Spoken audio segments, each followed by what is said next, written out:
Exodus chapter 16. Then the whole community of Israel set off from Elim and journeyed into the wilderness of Sin, between Elim and Mount Sinai.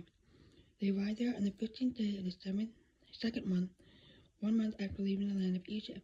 There too the whole community of Israel complained about Moses and Aaron. If only the Lord had killed us back in Egypt, they moaned. There we sat around pots filled with meat and ate all the bread we wanted. But now ye have brought us into the wilderness to starve us all to death. Then the Lord said to Moses, Look, I'm going to rain down food from heaven for you.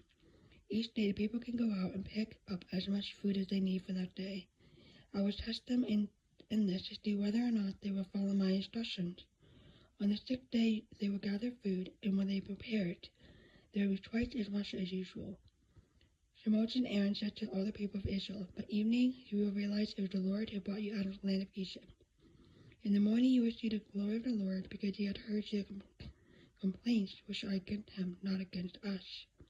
What we have done for that you should complain about us. Then Moses added, The Lord will give you meat to eat in the evening, and bread to satisfy you in the morning. For he has heard all the complaints against him. What have we done? Yes, your complaints are against the Lord, not against us. Then Moses said to Aaron, and not this entire community of Israel, Present yourself before the Lord, for he has heard your complaining. And as Aaron spoke to the whole community of Israel, they looked out toward the wilderness. There they could see the awesome glory of the Lord in the cloud. And the Lord said to Moses, I have heard the Israelite complaints, now tell them. In the evening you will have meat to eat, in the morning you have all the bread you want. Then you know that I am the Lord your God. That evening vast numbers of quail flew in and covered the camp, and the next morning the area around the camp was wet with dew. When dew evaporated, a flaky substance as fine as frost blanketed the ground. The Israelites were puzzled when they saw it. What is it? They asked each other. They had no idea what it was. And Moses told them, It is the food the Lord has given you to eat. These are the Lord's instructions. Each household should gather as much as it needs. Pick up 2 quarts for each person in your tent. So the people of Israel did as they were told. Some gathered a lot, some only a little, but when they measured it out, everyone had just enough. Those who gathered a lot had nothing left over, and those who gathered only a little had enough. Each family had just what it needed. Then Moses told them, Do not keep any of it until morning. But some of them didn't listen and commenced some of it until morning. But by then it was full of maggots and had a terrible smell. Moses was very angry with them. After this, the people gathered the food morning by morning, each family according to its need. And as the sun became hot, the flakes they had not picked up melted and disappeared.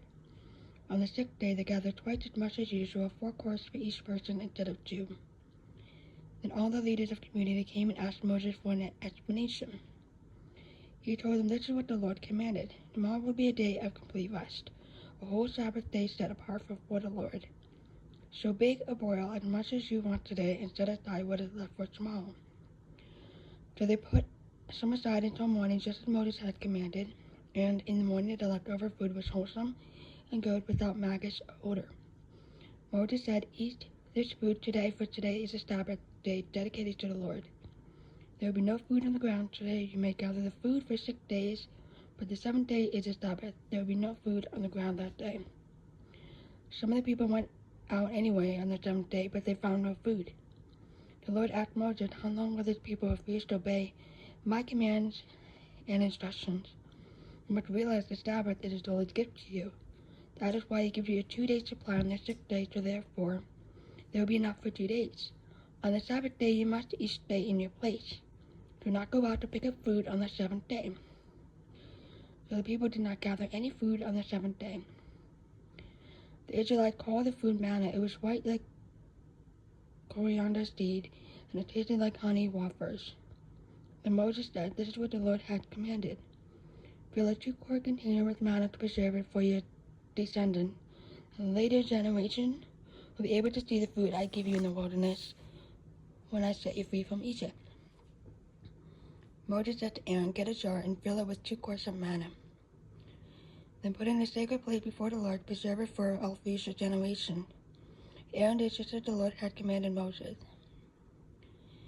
He eventually placed in the Ark of the Covenant in front of the stone tablets inscribed with the terms of the covenant. So the people of Israel ate manna for 40 years until they arrived at the land where they were settled. They ate manna until they came to the border of the land of Canaan. The container used to measure the manna was an omer, which was 1/10 of ephah. It held about 2 quarts.